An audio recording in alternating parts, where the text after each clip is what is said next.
Good morning. In today's video, I'll continue with the chapter Easwaran the Storyteller.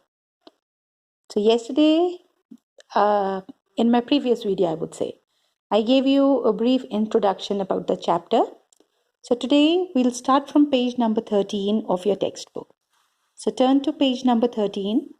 I'll explain you the chapter and I'll explain you the difficult words that we come across. So let's start. He was a bachelor. His needs were simple and he was able to adjust himself to all kinds of odd conditions, whether it was an ill-equipped circuit house or a makeshift canvas tent in the middle of the stone quarry. But one asset he had was his cook Easwaran. The cook was quite attached to Mahendra and followed him uncomplainingly wherever he was posted. He cooked for Mahendra, washed his clothes, and chatted away with his master at night. He could weave out endless stories and anecdotes on varied subjects. So, anecdote is a short and amusing or an interesting story about a real incident or a person. So, in this, what is given here is, in this, it is given that Mahendra was a bachelor, a person who is unmarried. So, he was an unmarried person and he did not have a family. So, like he was, sometimes he could adjust to all the conditions that came his way. So he was able to live in these temporary quarters also that were provided to him at the construction site. So he could as well adjust himself in the circuit houses also that did not provide him the basic amenities also. And moreover, he was comfortable with the makeshift canvas tents in the middle of the stone quarry. Quarry is mine. So he was comfortable even in the tents that were there that were temporary in nature. So Mahendra, he had an asset. Asset is advantage. So one asset he had was his cook Easwaran, and he did not complain about the conditions in which he had to live. So what he did was he did everything for Mahendra. He did cook food for him. He washed his clothes and gave him company also by talking to him at night time. So as I told you yesterday in my previous video, that Easwaran, he had a quality. He could weave stories. He was very creative. And so what he did was, like, he was very good at storytelling. So he entertained Mahendra with his stories.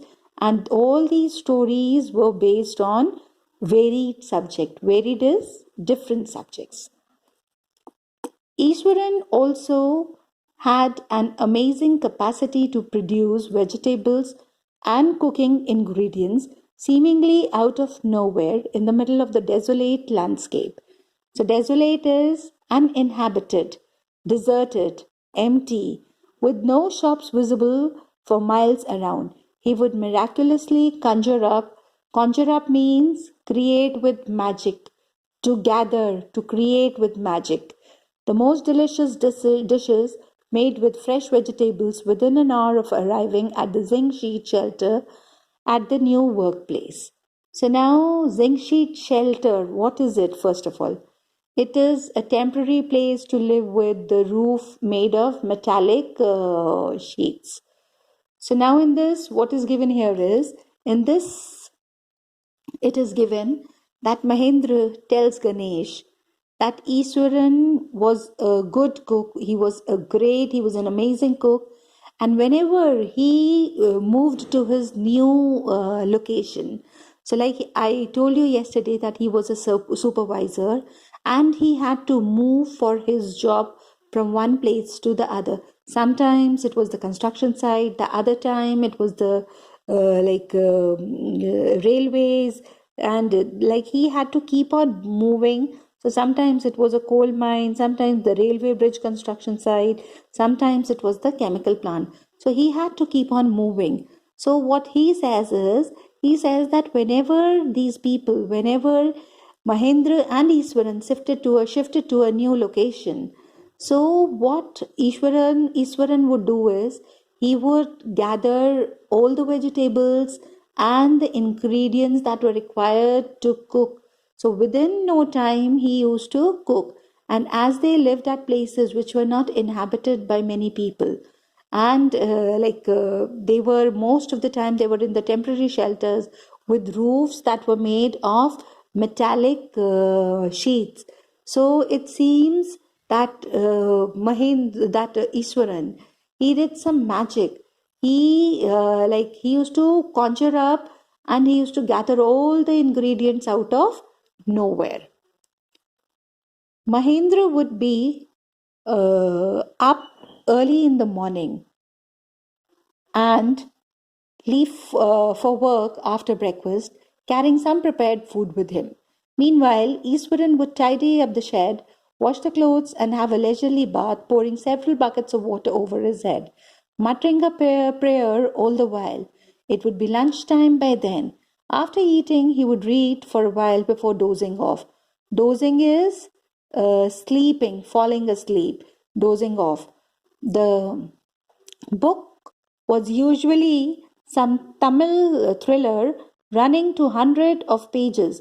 Its imaginative description and narrative flourishes would hold Iswaran in thrall. So now an enthrall means the state of being in someone's power. So now what is given here is, now in this it is given that Mahendra, he would get up early in the morning and he would leave for his work after having his breakfast. And when he used to go to his workplace, so that time he used to carry some prepared food with him. And then after that, after he left Iswaran, he would clean the place, the temporary place where these people were living, and he would wash Mahendra's clothes, and then after that he would have a bath. And when he would take a bath, so that time he would take many buckets of water and pour water on his head, and he was muttering a prayer. Muttering is speaking in a low voice. So he kept on mumbling, he kept on speaking in a low voice his prayer. And after that, what he would do is he would have his lunch, and then after his lunch, before dozing off, he would read his favorite book in Tamil language. And Iswaran, he would get carried away by this book that he read. He would would get carried away with the details and the descriptions that are given in the book that he read, and then after that he would doze off.